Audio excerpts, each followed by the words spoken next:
If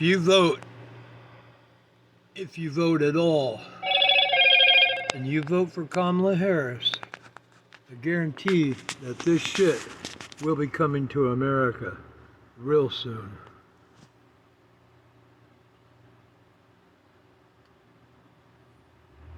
Well, stop me if you've heard this before. Government's cracking down on social media posts and making arrests. Well, yes, we've heard about it happening, of course, in the UK and parts of Europe.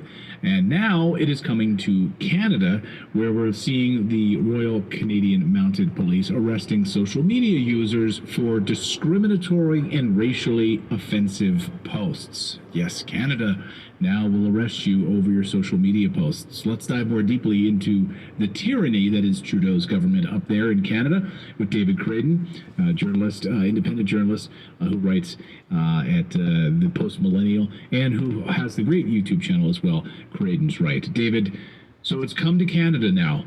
I guess we were predicting this for a while, right?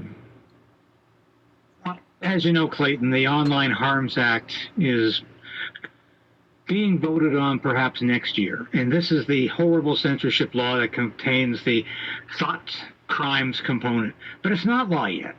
So why are the RCMP showing up at a woman's door in Chilliwack and saying, hey, we're going to arrest you for racially offensive tweets or racially offensive posts or racially offensive anything on the internet?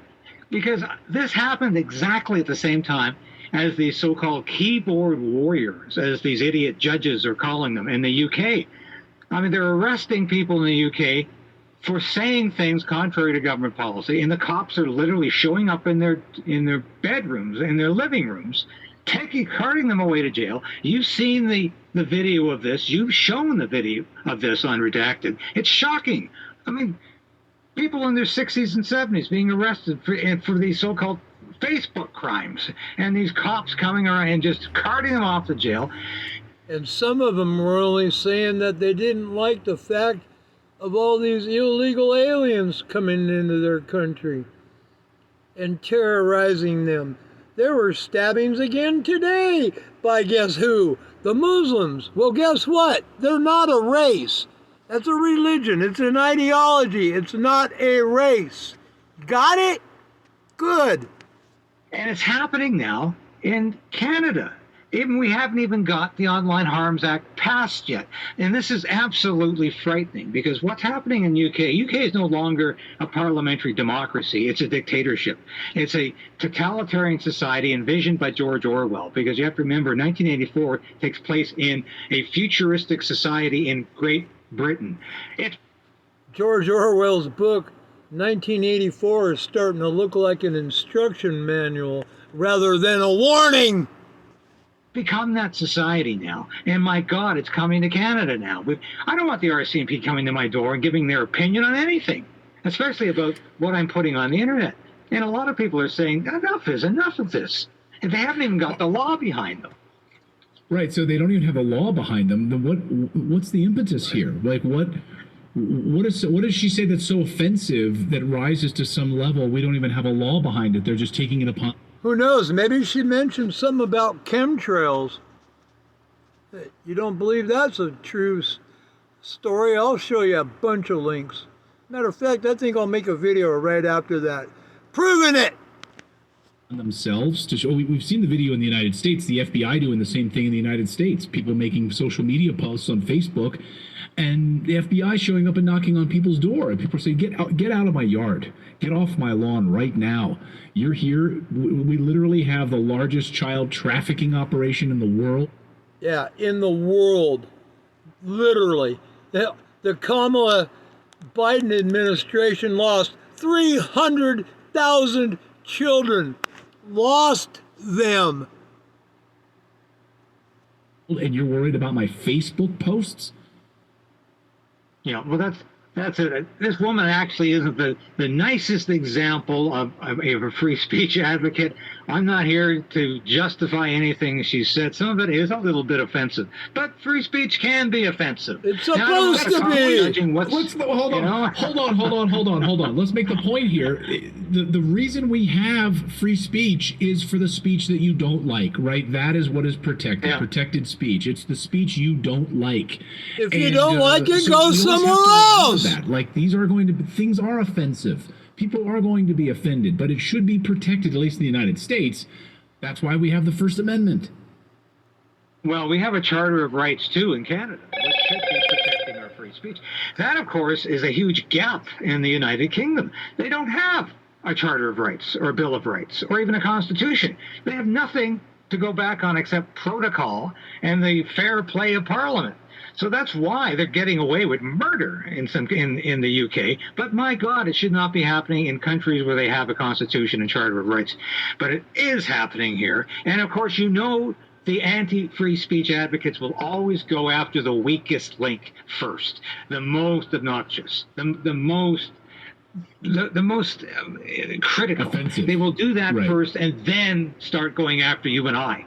Because once they have gone after the weakest link, then they think it's open season on everybody else. They're just trying here to set precedents. That's all this is about. Why So is they it can every then start time? arresting other people. And this is absolutely out of line, completely out of line. So this is one situation where you have this woman. But are there other situations right now where there's been reports? Because it seems like these sort of have trickled out a little bit. They weren't like immediately aware that these were happening. These RCMP arrests and showing up at people's doors. Do we have other situations right now that have also been happening across Canada?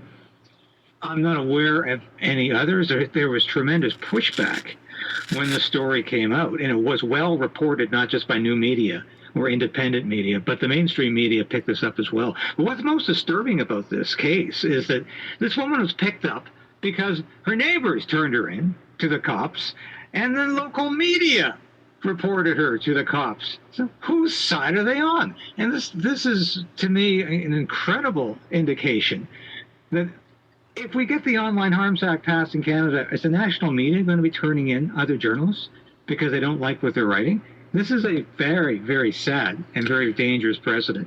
But I guess I'm not surprised. No, and we've seen this. I mean, been this encouragement of the sort of snitching on your neighbor, right? And this is we've seen this in Ukraine, of course, and with Zelensky. Well, it started here too during COVID. People snitching on their neighbor. Governor Newsom, I think, or no, I'm sorry, Tim Walz, Kamala's running mate, was all good with that. Snitching on your neighbor for not wearing a mask. Yeah, do you know that asshole wants to put tampon machines in the boys' bathroom? Hello? And the DIA app that has been rolled out across Ukraine basically encourages you to snitch on your neighbor. So is that part of like this plan from the Trudeau government? Is like sort of snitching on your neighbor? If you see something offensive on social media, please report your neighbor so the RCMP can show up at their door? Well, that's exactly what is going to happen with the thought crimes component of the Online Harms Act. It's based on testimony from people around your house who suspect you're up to no good, who are monitoring what you're doing on the internet and might wage a complaint with the police, with this new Online Harms Act censorship board, or with a human rights tribunal. So you've got three different organizations coming after you, but it's based on the same principle that Tim Walz loves so much in Minnesota, by the way, which is set up a snitch line. So you've got people turning in other people down the street. It sounds positively communistic, and that's what it is. That's what it is. Well, speaking of communistic, it's the crackdown on the Freedom Convoy and the Freedom Convoy truckers. You've been, of course, been following the trial there for over a year now, and there's a big update today. Can you give us an update today before we let you go, David?